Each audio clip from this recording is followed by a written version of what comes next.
Stanley took a shower, if you could call it that, ate dinner, if you could call it that, and went to bed, if you could call his smelly and scratchy cot a bed. Because of the scarcity of water, each camper was only allowed a 4-minute shower. It took Stanley nearly that long to get used to the cold water. There was no knob for hot water. He kept stepping into, then jumping back from the spray until the water shut off automatically. He never managed to use his bar of soap, which was just as well because he wouldn't have had time to rinse off the suds. Dinner was some kind of stewed meat and vegetables. The meat was brown and the vegetables had once been green. Everything tasted pretty much the same. He ate it all and used his slice of white bread to mop up all the juice. Stanley had never been one to leave food on his plate, no matter how it tasted. "What'd you do?" one of the campers asked him. At first, Stanley didn't know what he meant. "They sent you here for a reason." Oh, he realised, I stole a pair of sneakers. The other boys thought that was funny. Stanley wasn't sure why. Maybe because their crimes were a lot worse than stealing shoes. "From a store, or were they on someone's feet?" asked Squid. Neither," Stanley answered. "They belonged to Clyde Livingston." Nobody believed him. "Sweet feet?" said X-Ray. "Yeah, right." "No way," said Squid. Now, as Stanley lay on his cot, he thought it was kind of funny in a way. Nobody had believed him when he said he was innocent. Now, when he said he'd stole them, nobody believed him either. Clyde Sweetfeet Livingston was a famous baseball player. He'd led the American League in stolen bases over the last 3 years. He was also the only player in history to ever hit 4 triples in one game. Stanley had a poster of him hanging on the wall of his bedroom. He used to have the poster anyway. He didn't know where it was now. It had been taken by the police and was used as evidence of his guilt in the courtroom. Clyde Livingston also came to court. In spite of everything, when Stanley found out that Sweetfeet was going to be there, he was actually excited about the prospect of meeting his hero. Clyde Livingston testified they were his sneakers and that he'd donated them to help raise money for the homeless shelter. He said he couldn't imagine what kind of horrible person would steal from homeless children. That was the worst part for Stanley. His hero thought he was a no-good, dirty, rotten thief. As Stanley tried to turn over on his cot, he was afraid it was going to collapse under all his weight. He barely fit in it. When he finally managed to roll over on his stomach, the smell was so bad that he had to turn over again and try sleeping on his back. The cot smelled like sour milk. Though it was night, the air was still very warm. Armpit was snoring 2 cots away. Back at school, a bully named Derek Dunn used to torment Stanley.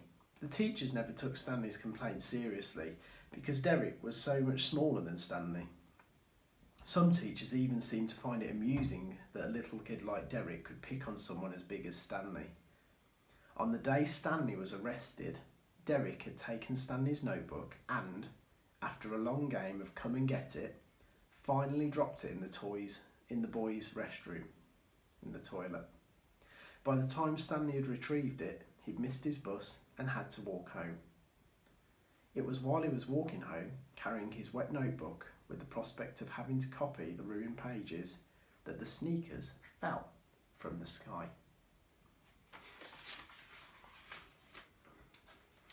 "I was walking home and the sneakers fell from the sky," he told the judge.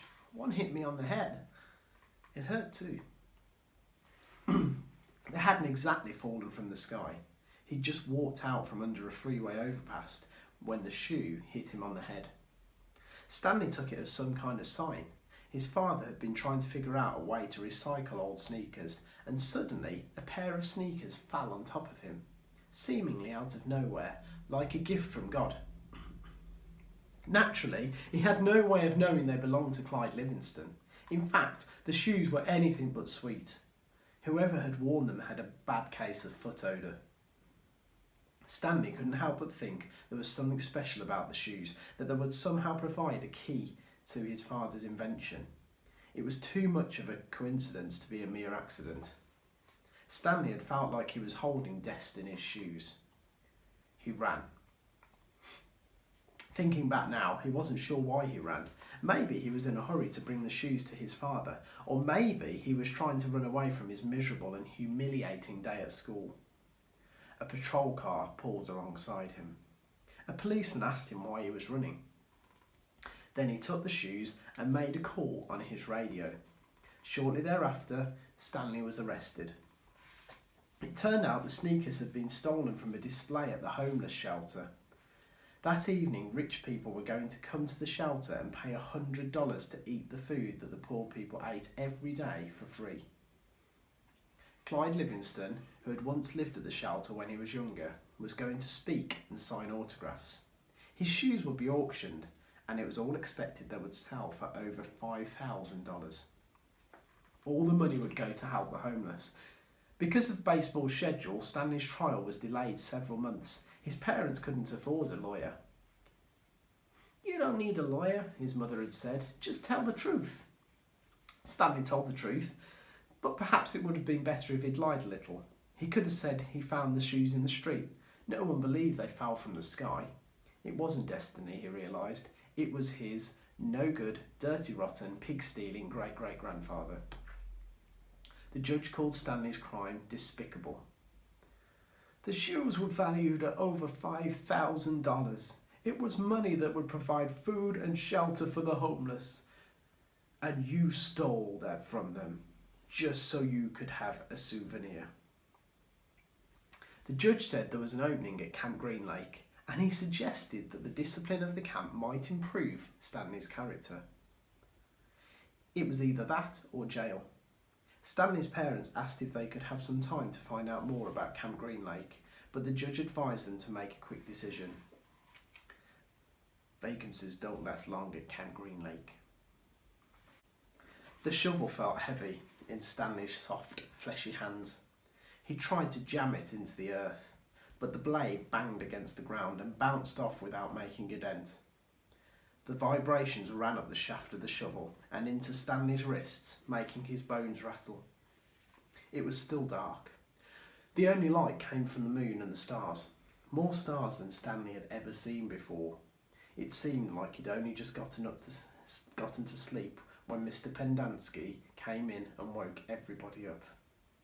Using all his might, he brought the shovel back down onto the dry lake bed. The force stung his hands, but made no impression on the earth. He wondered if he had a defective shovel. He glanced at Zero, about 15 feet away, who scooped out a shovel of dirt and dumped it on a pile that was already almost a foot tall. For breakfast, they'd been served some kind of lukewarm cereal. The best part was the orange juice. They each got a pint carton. The cereal actually didn't taste too bad, but it had smelled just like his cot. They then filled their canteens, got their shovels, and were marched out across the lake. Each group was assigned a different area. The shovels were kept in a shed near the showers. They all looked the same to Stanley, although X-Ray had his own special shovel, which no one else was allowed to use. X-Ray claimed it was shorter than the others, but if it was only by a fraction of an inch. The shovels were 5 feet long, from the tip of the steel blade to the end of the wooden shaft. Stanley's hole would have to be as deep as his shovel, and he'd have to be able to lay the shovel flat across the bottom in any direction. That was why X-Ray wanted the shortest shovel. The lake was so full of holes and mounds that it reminded Stanley of pictures he'd seen of the moon. "If you find anything interesting or unusual," Mr. Pendanski had told him, "you should report it either to me or Mr. Sir when we come around with the water truck. If the warden likes what you found, you'll get the rest of the day off." "What were we supposed to be looking for?" Stanley asked him. "You're not looking for anything. You're digging to build character. It's just if you find anything, the warden would like to know about it." He glanced helplessly at his shovel. It wasn't defective. He was defective. He noticed a thin crack in the ground. He placed the point of his shovel on top of it, then jumped on the back of the blade with both feet. The shovel sank a few inches into the packed earth. He smiled. For once in his life, it paid to be overweight. He leaned on the shaft and pried up his first shovelful of dirt, then dumped it off to the side. Only 10 million more to go, he thought, then placed the shovel back in the crack and jumped on it again. He unearthed several shovelfuls of dirt in this manner before it occurred to him that he was dumping his dirt within the perimeter of his hole. He laid his shovel flat on the ground and marked where the edges of his hole would be. 5 feet was awfully wide. He moved the dirt he'd already dug up past his mark. He took a drink from his canteen. 5 feet would be awfully deep too. The digging got easier after a while. The ground was hardest at the surface, where the sun had baked a crust about 8 inches deep. Beneath that, the earth was looser. But by the time Stanley broke past the crust, a blister had formed in the middle of his right thumb, and it hurt to hold the shovel.